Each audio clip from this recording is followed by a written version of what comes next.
solution. Et si même vous êtes allé voir des gangas, des charlatans, des féticheurs pour les mêmes raisons, vous avez besoin d'être délivré. Et si on ne te délivre pas de toutes ces choses, ça va finir par empoisonner ta vie. Et ça peut t'amener jusqu'à la mort. Ça peut t'amener jusqu'en prison. Ça peut te donner des maladies. Tout ce que l'ennemi donne d'une main, il récupère le centuple de l'autre main. Alors mon frère, ma soeur, il est temps pour toi d'obtenir la délivrance.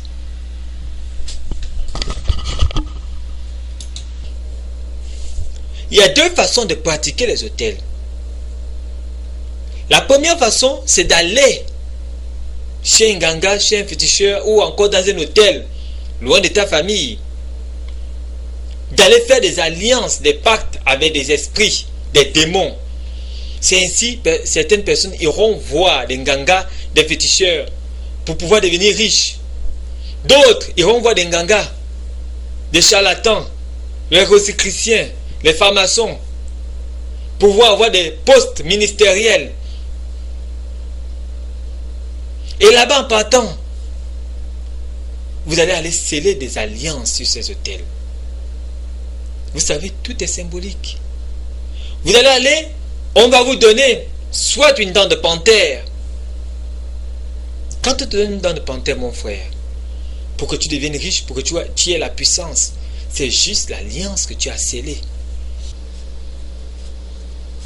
Souvent, les gens tissent des pactes, des alliances, en faisant des serments. Et ils scellent ces serments avec un sacrifice. Il faut souvent que le sang coule. Lorsque vous entendez quelqu'un faire un grand serment, après un sacrifice qui sera fait. À l'issue du sacrifice, il y a un symbole qui sera donné à la personne pour se rappeler toujours du serment, pour se rappeler toujours de l'alliance, pour se rappeler toujours du pacte. Et le symbole peut être une dent de panthère. Le symbole peut être une bague. Le symbole peut être un chapeau rouge. Le symbole peut être une veste. Le symbole peut être un bic, un stylo. Le symbole peut être des plumes. Le symbole peut être de l'herbe attachée avec du fil rouge. Des chaînettes avec des insignes comme des étoiles dessus. Ou toute autre pratique qui se font dans le secret. C'est tout simplement comme deux personnes qui décident de se marier et vont à la mairie pour s'échanger des anneaux qu'on appelle souvent bagues de mariage. Ces anneaux symbolisent tout simplement leur alliance. Ça représente les liens de mariage qui les unit. C'est la même chose, mon frère. Si tu allais prendre quelque chose chez un ganga, chez un féticheur, pour être riche, pour être prospère, pour avoir des enfants, pour avoir plusieurs femmes, pour avoir de grosses voitures, pour pouvoir voyager, pour être directeur d'entreprise, ce sont des alliances. Et les alliances se font, se tissent, se signent, je veux dire, sur les autels.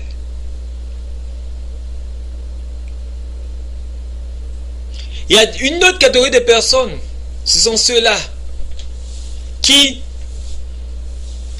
au lieu d'aller seulement tisser des alliances dans des hôtels hors de leur famille, ils vont eux-mêmes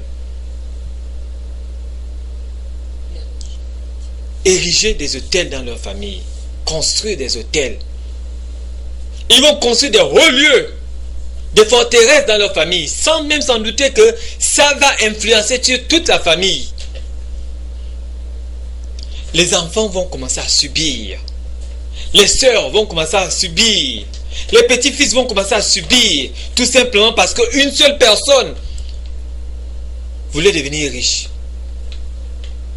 Tout simplement parce qu'une seule personne voulait avoir de grosses voitures. Toute une génération sera sacrifiée.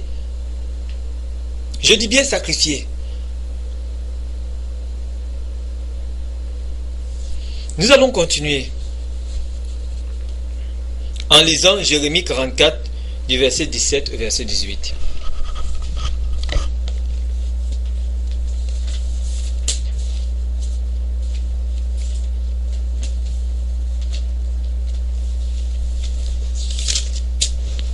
Jérémie 44 du verset 17 au verset 18. Mais nous voulions agir selon toute parole qui est sortie de notre bouche, offrir de l'encens à la reine du ciel et lui faire des libations, comme nous l'avons fait, nous et nos pères, nos rois et nos ministres, dans les villes de Juda et dans les rues de Jérusalem.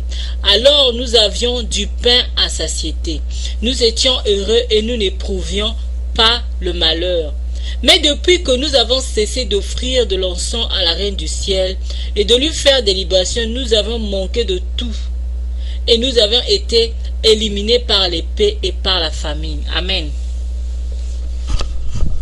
Bien-aimés, souvent lorsque dans votre famille, les gens vont pratiquer les autels, ils ont l'impression que ça marche. Souvent, ils vont faire comme les parents ont fait. Ils vont offrir des sacrifices à des démons, je répète bien, démons qui travaillent avec les familles depuis des générations.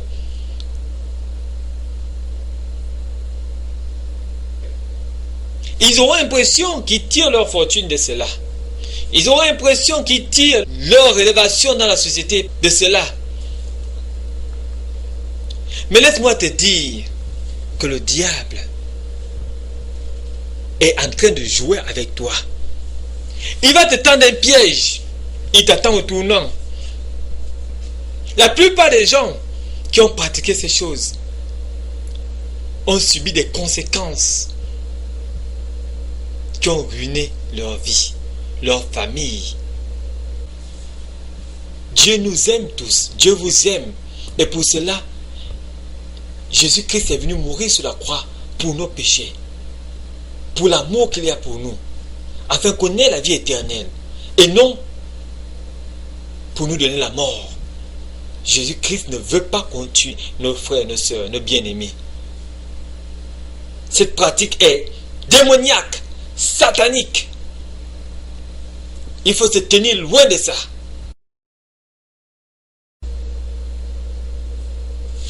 Nous allons aller aussitôt dans les conséquences des autels dans une famille. Généralement, les autels dans une famille vont amener toute la famille, toute une génération, même les petits-fils, les arrière-petits-fils, à la servitude, au joug de l'esclavage.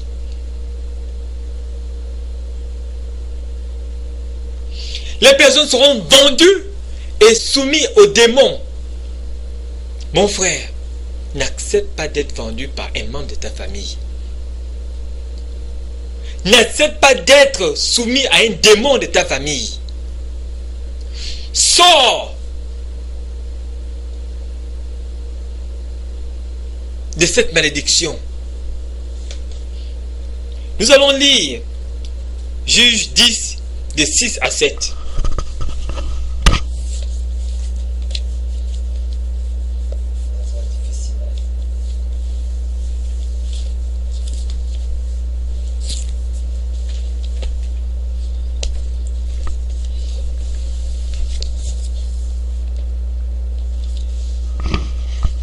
Vous avez dit Juge 10, le verset 6 à 7.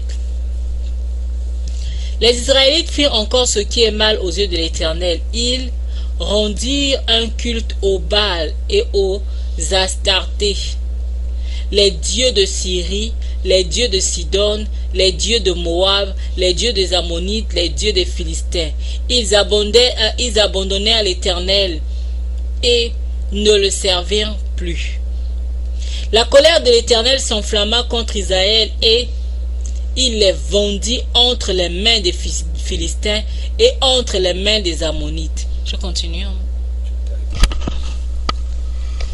Bien-aimés, lorsque les Israélites se sont encore détournés des voies de l'Éternel pour adorer d'autres dieux, ils ont été vendus à leurs ennemis par l'Éternel. C'est la conséquence que Dieu met sur toutes les personnes qui pratiquent les autels, les sciences des autels. Vous ne savez pas qu'au tournant, vous allez être vous-même sacrifiés sur ces autels. Vos enfants seront sacrifiés sur ces autels. Vos petits-fils seront sacrifiés sur ces autels. Au tournant, vous allez être sacrifiés. Vos enfants seront sacrifiés. Vos petits-fils seront sacrifiés. Si vous ne sortez pas de là, c'est le piège de l'ennemi. Je connais plusieurs frères qui ont fait des témoignages, qui étaient dans des sectes. Ils sont venus en pleurant. Ils m'ont eu. Ceux que je prenais comme des frères, ils m'ont eu. C'est comme ça que ça fonctionne là-bas. Tu vas là-bas, mon frère. Tu lèves les épaules, tu penses que tu domines les esprits.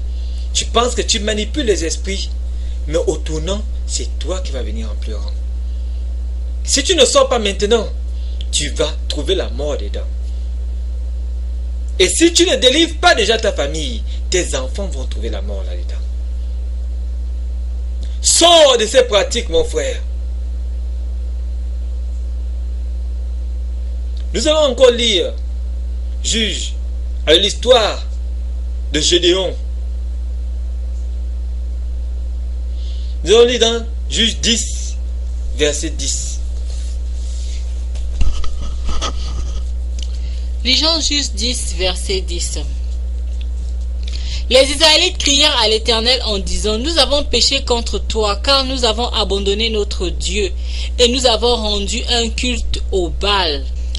L'Éternel dit aux Israélites, des Égyptiens, des Amoréens, des Ammonites, des Philistins, des Sidoniens, des Amaleks, des Maons vous ont opprimés. Et lorsque vous avez crié vers moi, ne vous ai-je pas sauvé de leurs mains? Mais vous m'avez abandonné et avez rendu un culte à d'autres dieux. C'est pourquoi je ne vous sauverai plus. Allez, criez vers les dieux que vous avez choisis, qu'ils vous sauvent au temps de votre détresse. Vous savez, pour que Dieu délivre le peuple d'Israël, il a d'abord demandé à Gédéon de renverser, de détruire l'autel de Baal que ses pères avaient bâti. Et à la place où il y avait l'autel de Baal, d'élever un autel à l'Éternel. C'était la première étape.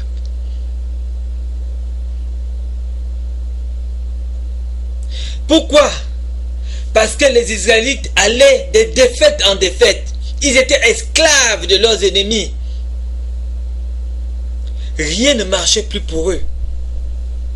Ils sont venus, ils ont crié à l'Éternel. Quand on dit crier, mon frère, c'est-à-dire qu'on est fatigué des problèmes.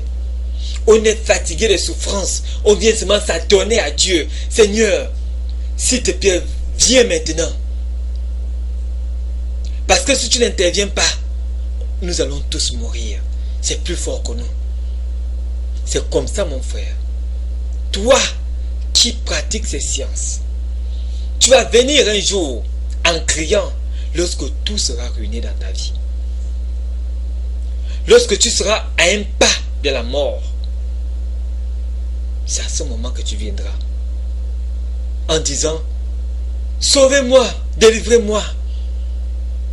Ils m'ont eu. Ceux que tu penses être tes amis aujourd'hui, parce que vous allez dans les grands lieux ensemble, vous vivez dans la vie de luxe, vous avez des grosses voitures. Demain, tu vas venir en pleurant, en disant qu'ils t'ont eu, qu'ils t'ont menti.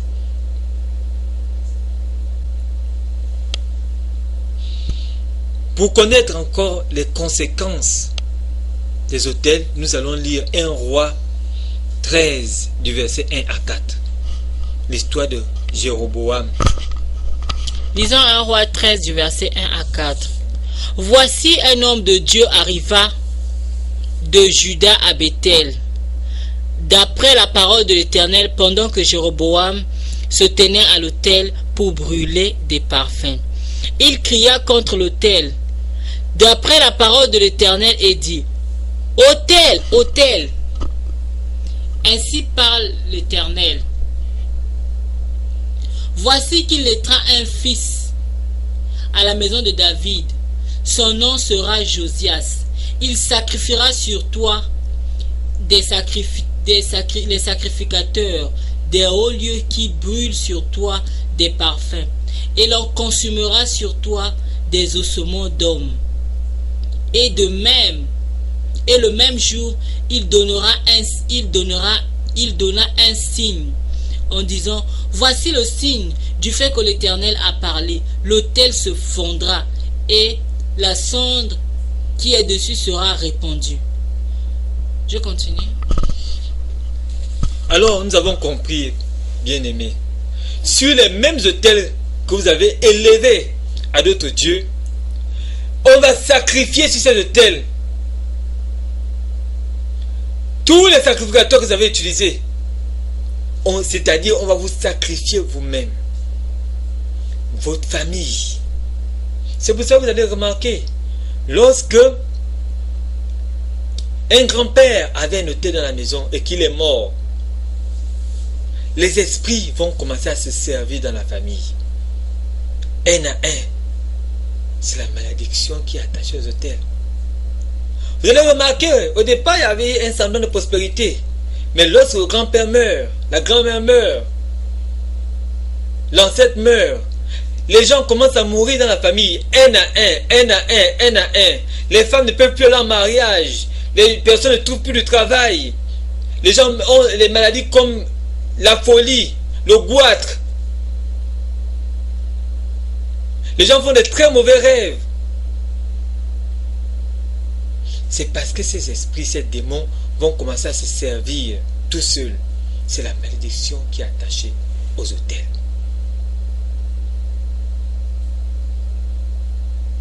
Alors, mon frère, il est temps d'arrêter ces pratiques.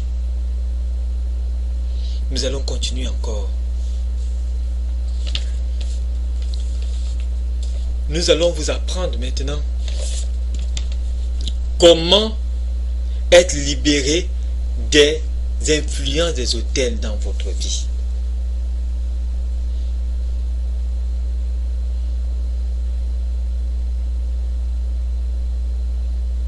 Tout d'abord, pour être libéré des influences des autels, il faut faire une délivrance qui consiste d'abord à renoncer sincèrement du fond du cœur à tous les avantages que cet autel a apporté dans votre vie. Mon frère, si cet autel te rendait puissant, te rendait influent, renonce à cette influence qui ne vient pas de Dieu. Si cet autel te rendait riche, renonce à cette richesse.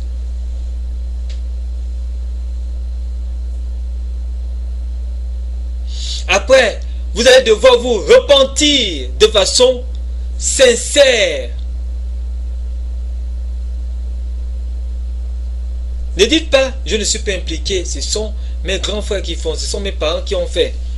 Souvent, le secret c'est quoi? Lorsque les parents font, ils savent. Ils vont vous impliquer d'une manière ou d'une autre. L'argent qu'ils font des sacrifices avec, l'argent qu'ils gagnent là-dedans, c'est ça qu'ils vont utiliser pour vous payer les études. C'est une façon de s'impliquer, mon frère. Là, toi aussi, tu deviens coupable.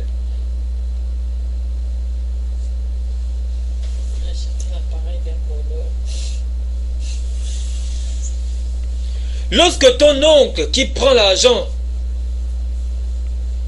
qu'il a obtenu à partir d'un sacrifice, il vient te donner cela.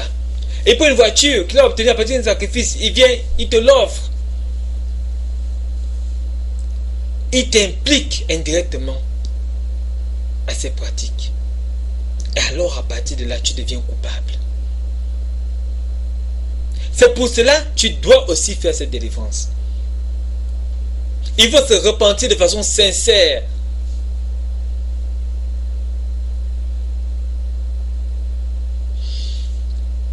Et après, quand tu trouves que tu t'es sincèrement repenti, un travail de fond va se faire. Et je dis que ce travail doit même s'accompagner avec les jeûnes. Les jeûnes et la prière intense.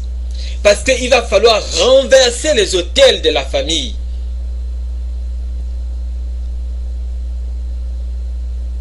Renoncer, briser toutes les alliances qui ont été faites avec les esprits.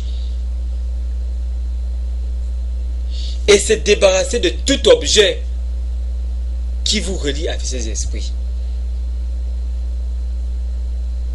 Mon frère, ce n'est pas un petit travail. Parce que ce sont des forteresses de votre famille. Ce sont des hauts lieux. Ça nécessite vraiment que tu t'impliques entièrement et de façon sincère. Personne ne pourra le faire pour toi si tu ne t'impliques pas. Il va falloir briser les liens spirituels qui te lient avec les personnes qui pratiquent ces autels dans ta famille.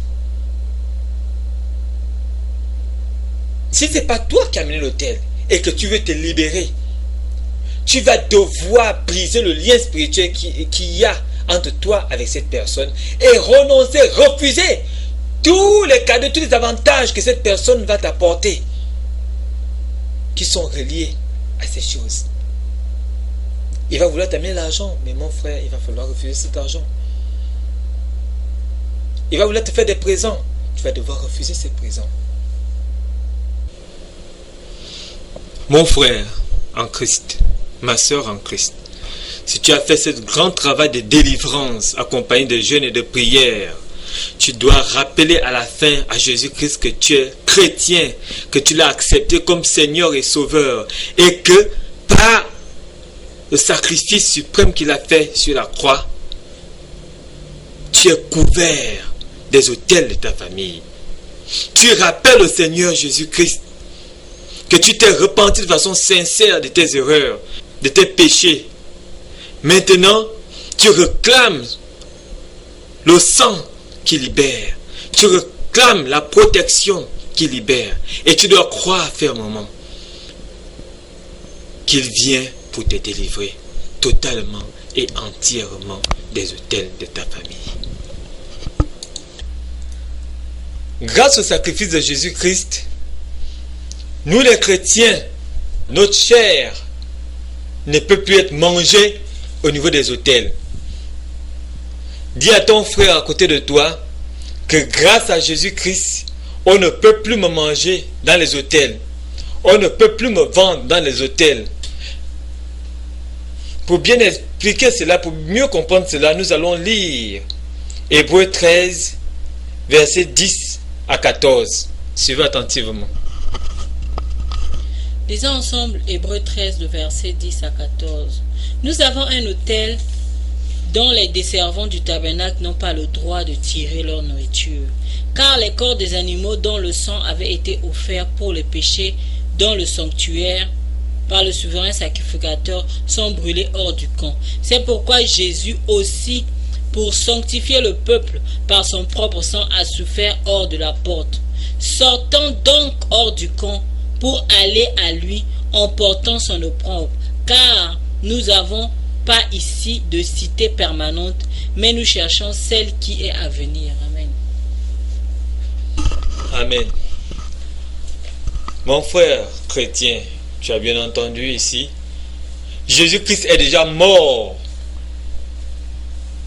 en sacrifice pour tes péchés. Il est mort pour que tu sois libre de toutes ces choses. Il est mort hors du camp pour que même le sacrifice, personne ne puisse récupérer cette viande pour pouvoir la manger. Alors mon frère chrétien, ma soeur chrétienne, pour être totalement libéré des autels de ta famille, tu dois sortir du milieu d'eux. Tu ne dois pas pratiquer les mêmes choses qu'eux. Tu ne dois pas accepter les principes, les lois qui viennent des autels. Tu dois être mis à part. Ainsi, ton corps, ta chair ne pourra pas être consacrée ou même mangée dans un autel. Donc à partir de maintenant, sache que par le nom de Jésus-Christ, tu es libéré de tout sacrifice, de tout autel. Ton nom ne peut plus être dans un autel. Nous sommes ainsi arrivés au terme de notre enseignement sur les autels. Nous avons donné beaucoup de conseils pour vous aider à sortir des autels, des hauts lieux, des forteresses de vos familles, de vos clans, de vos ethnies, de vos pays, de vos continents. Maintenant, nous allons terminer par une prière pour sceller cet enseignement.